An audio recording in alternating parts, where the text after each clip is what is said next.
CPM പുനഃസംഘടന പ്രധാനമായും പ്രായപരിധിയിൽ അധിഷ്ഠിതമായിരിക്കും. പ്രായപരിധി എന്ന ഘടകത്തെ മാത്രം അടിസ്ഥാനപ്പെടുത്തി നിരവധി മാറ്റങ്ങളാണ് പാർട്ടി കോൺഗ്രസ് ലക്ഷ്യം വെക്കുന്നത്. സ്ഥാനമൊഴിയാനിരിക്കുന്ന വനിതാ നേതാക്കളടക്കം ഇതിൽ ഉൾപ്പെടും. ഈ ഘട്ടത്തിലാണ് CPMന്റെ പരമോന്നത കമ്മിറ്റികളിലെ സ്ത്രീ പ്രാതിനിധ്യം ചർച്ചയാകുന്നത്. ആരെല്ലാം പരിഗണനയിൽ, ആർക്കെല്ലാം മുൻഗണന, എന്താണ് മാനദണ്ഡം തുടങ്ങി അനവധി കാര്യങ്ങൾ.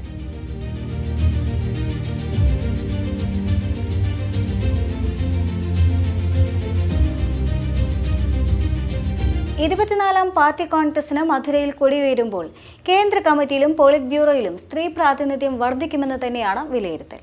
PB അംഗം ബൃന്ദ കാരാട്ടും ഇക്കാര്യം സൂചിപ്പിച്ചിരുന്നു. നിലവിൽ 17 അംഗ പോളിറ്റ് ബ്യൂറോയിൽ 2 വനിതകൾക്കാണ് പ്രാതിനിധ്യമുള്ളത്.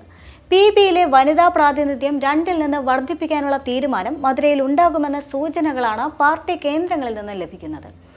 CITU അഖിലേന്ത്യാ പ്രസിഡന്റ് K ഹേമലത, തമിഴ്നാട്ടിൽ നിന്നുള്ള നേതാവായ U വാസുകി, ജനാധിപത്യ മഹിളാ അസോസിയേഷന്റെ അഖിലേന്ത്യാ ജനറൽ സെക്രട്ടറിയായ മറിയം ധാവള, കേരളത്തിൽ നിന്നുള്ള KK ശൈലജ എന്നിവരാണ് പോളിറ്റ് ബ്യൂറോയിലേക്ക് പരിഗണിക്കപ്പെടുന്ന വനിതാ നേതാക്കൾ. PB അംഗം അശോക് ധാവളയുടെ ഭാര്യയാണ് മഹാരാഷ്ട്രയിൽ നിന്നുള്ള നേതാവായ മറിയം ധാവള. മറിയം PB അംഗമായാൽ പ്രകാശ് കാരാട്ടിനും ബൃന്ദയ്ക്കും ശേഷം പാർട്ടി ഉപരിഘടകത്തിലെത്തുന്ന ദമ്പതിമാരെന്ന വിശേഷണത്തിന് ഇവർ അർഹരാകും. വനിതകളിൽ PBയിലേക്ക് പരിഗണിക്കുന്ന മറ്റൊരു പേര് ആന്ധ്രയിൽ നിന്നുള്ള ഹേമലതയുടേതാണ്.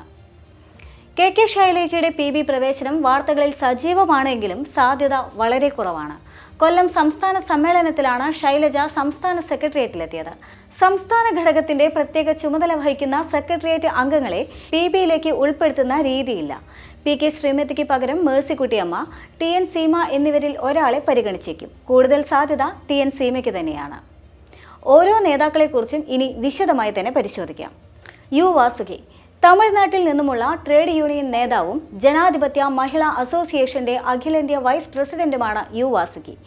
CPIMന്റെ തമിഴ്നാട്ടിൽ നിന്നുള്ള പ്രധാന നേതാക്കളായിരുന്ന R ഉമാനാഥിന്റെയും പാപ്പ ഉമർനാഥിന്റെയും മകളാണ് U വാസുകി. R ഉമാനാഥ് CPIMന്റെ പോളിറ്റ് ബ്യൂറോ അംഗമായിരുന്നു. ബാങ്ക് ജീവനക്കാരിയായിരുന്ന U വാസുകി ജോലിയിൽ നിന്നും നിർബന്ധിത റിട്ടയർമെന്റ് എടുത്ത ശേഷം CPMന്റെ മുഴുവൻ സമയ പ്രവർത്തകയുമായിരുന്നു. സൈദ്ധാന്തിക ശേഷിയുള്ള നേതാവ് എന്ന നിലയിലും ശ്രദ്ധേയമാണ് U വാസുകി. അടുത്തത് K ഹേമലത. ആന്ധ്രയിൽ നിന്നുള്ള CITU നേതാവാണ് K ഹേമലത. ഡോക്ടറായി തൊഴിൽ ജീവിതം ആരംഭിച്ച ഹേമലത തൊഴിലാളികളെ സംഘടിപ്പിക്കുന്നതിനായി CITUവിൽ സജീവ നേതാവാണ്. MBBS പൂർത്തിയായതിനു ശേഷം CPM നടത്തുന്ന പ്രജാ ഹോസ്പിറ്റലിൽ സേവനമനുഷ്ഠിച്ച ഹേമലത 1970കളുടെ അവസാനം ട്രേഡ് യൂണിയൻ പ്രവർത്തനങ്ങളിൽ സജീവമാകുകയായിരുന്നു. CITUവിന്റെ ആന്ധ്രാപ്രദേശ് സംസ്ഥാന സെക്രട്ടറി ആയിരിക്കെ അംഗനവാടി തൊഴിലാളികളെയും BD മേഖലയിലെ സ്ത്രീ തൊഴിലാളികളെയും സംഘടിപ്പിക്കുന്നതിൽ നേതൃപരമായ പങ്ക് വഹിച്ചു. CITU നേതൃത്വത്തിലുള്ള അംഗനവാടി തൊഴിലാളികളുടെ അഖിലേന്ത്യാ യൂണിയന്റെ നേതൃസ്ഥാനത്തേക്കും K ഹേമലതയെ നിയോഗിച്ചിരുന്നു. നിലവിൽ CITUവിന്റെ അഖില പ്രസിഡന്റാണ് K ഹേമലത. മറിയം ധാവളെ, മഹാരാഷ്ട്രയിൽ നിന്നുള്ള വനിതാ നേതാവായ മറിയം ധാവളെ ജനാധിപത്യ മഹിളാ അസോസിയേഷന്റെ അഖിലേന്ത്യാ ജനറൽ സെക്രട്ടറിയാണ്. SFIയുടെ പൊതുപ്രവർത്തന രംഗത്ത് വന്ന മറിയം ധാവള മഹാരാഷ്ട്രയിലെ ആദിവാസി കർഷക മേഖലയിലെ സ്ത്രീകളെ സംഘടിപ്പിക്കുന്നതിൽ നേതൃപരമായ പങ്ക് വഹിച്ചു. രാജ്യത്ത് തന്നെ ശ്രദ്ധേയമായി മാറിയ മഹാരാഷ്ട്രയിലെ കർഷകരുടെ ലോങ് മാർച്ചിന്റെ പ്രധാന സംഘാടകരിൽ ഒരാളായിരുന്നു മറിയം ധാവളെ. 2019ലും 2024ലും മഹാരാഷ്ട്രയിലെ ഡെഹാണു നിയമസഭാ മണ്ഡലത്തിൽ CPIMന്റെ സ്ഥാനാർത്ഥി വിനോദ് നിക്കോളയുടെ വിജയത്തിനായി മതേതര വോട്ടുകൾ ഏകോപിപ്പിക്കുന്നതിനായി താഴെത്തട്ട് മുതൽ തന്നെ പ്രവർത്തനങ്ങൾ ഏകോപിപ്പിക്കുന്നതിന് നേതൃപരമായ പങ്കുവഹിച്ച നേതാവ് കൂടിയാണ് Mariam Dhawale. CPM polit bureau അംഗവും അഖിലേന്ത്യാ കിസാൻ സഭയുടെ പ്രസിഡന്റുമായ അശോക് ധാവളെ ജീവിത പങ്കാളിയാണ്.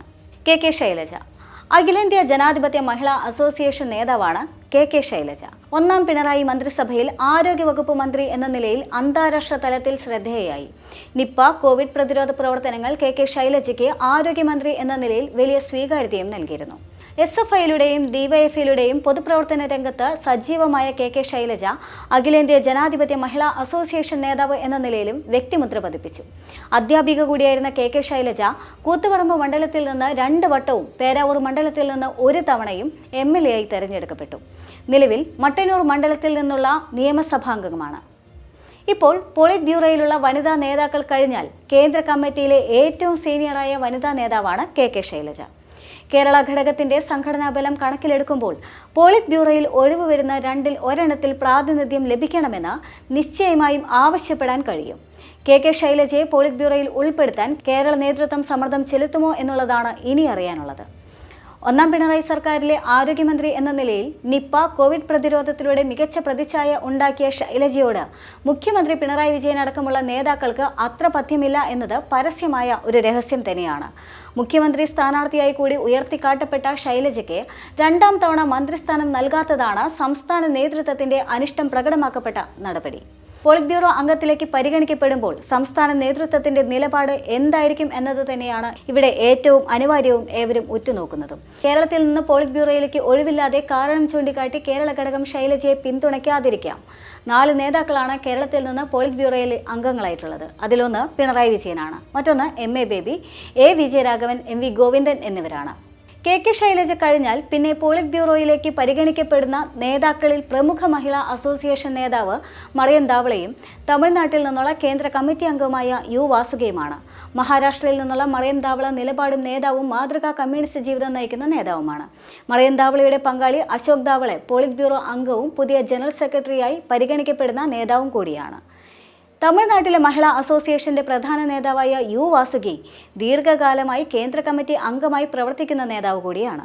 അങ്ങനെ അർഹരായവർ നിരവധിയുണ്ട് എങ്കിലും കേരളം ഉറ്റുനോക്കുന്നത് ഒരാളിലേക്ക് മാത്രമാണ്, കെ ശൈലജയിലേക്ക്.